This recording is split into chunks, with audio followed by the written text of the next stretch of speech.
Here I am going to assign various types of commands to different buttons. For button 1, I will enter a combination of keys this time instead of just a single key. And remember to left click the green tick to apply. And remember, it's also good practice to give your command a name.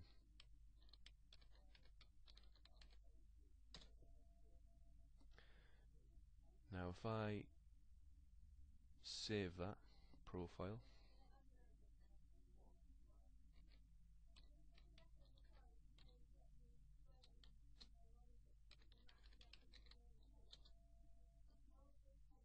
and then profile my device, making sure that the background of the icon turns green, I can then test that using my blank notepad document. If I just press the button once, you will see only the first letter comes out. The longer I hold down the button, the more of the characters in the combination will come out. So if I press and then release, press and then release, I can make sure a different number of characters come out depending on how long I press the button for.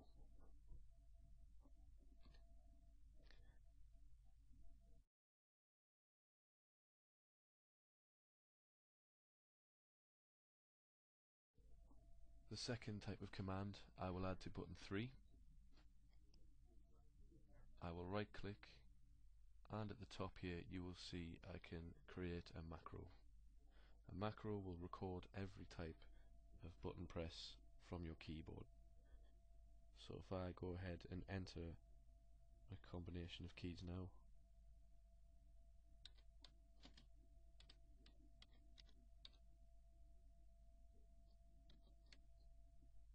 there are a few things to notice here. The first one is, notice that the macro recorder actually remembers combinations of keys that you press at the same time. Shift and 1 will actually correspond to the exclamation mark if you look on your keyboard. Also, there is the mouse recorder in the bottom left hand corner. If I select the mouse recorder, you will see I can actually record any of the mouse buttons as well. If you make a mistake, make sure the mouse recorder is turned off. Select the button or keystroke you want to remove, right click and select delete. And you can repeat this for any keys you want to remove. Also notice the macro recorder will record the keys using the same timings that you actually enter them in on the keyboard. Click OK to confirm. Give it a name.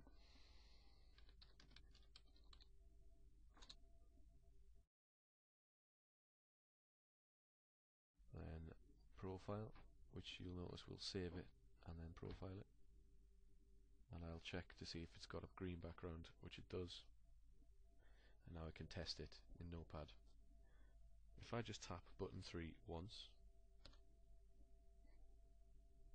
my macro will come out regardless of whether I'm holding it down or not. Also notice the exclamation mark.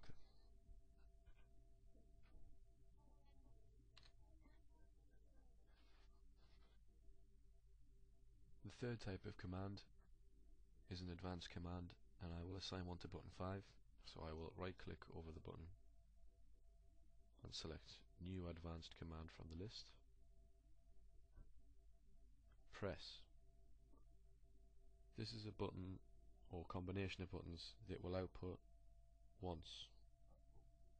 For instance, I will have T first. Repeat. This is any key or combination of keys that will keep repeating if you hold the button down.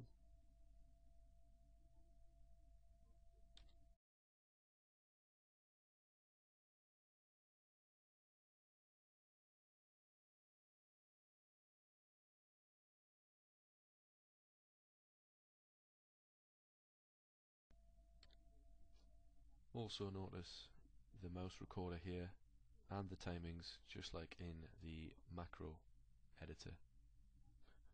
So I'll confirm by clicking OK and give it a name.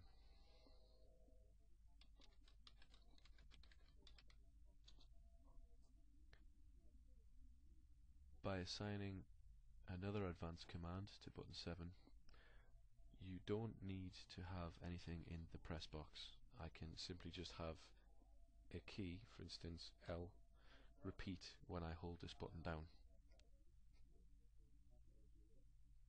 Notice that nothing will actually appear in the list. So I will give it a name to make it easier to recognize that I have a command in there. And I will save and profile, check the green background, and test in Notepad.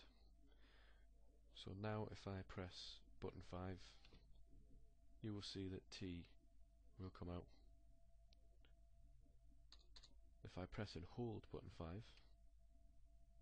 you will see the two numbers that I entered will just keep repeating until I let go.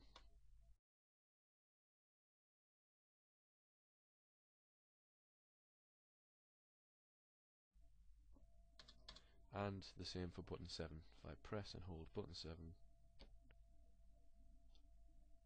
the key that I entered in the repeat box will actually repeat till I let go.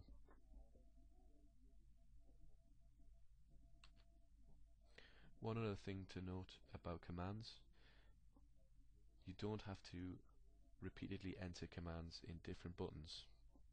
Once you've created it once, you can right click any other button, for instance button 9, and I can select my command from the list. And you can see here that the macro that I created earlier on for button 3, I have just added to button 9 as well.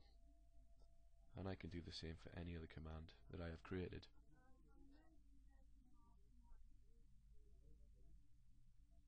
Like so.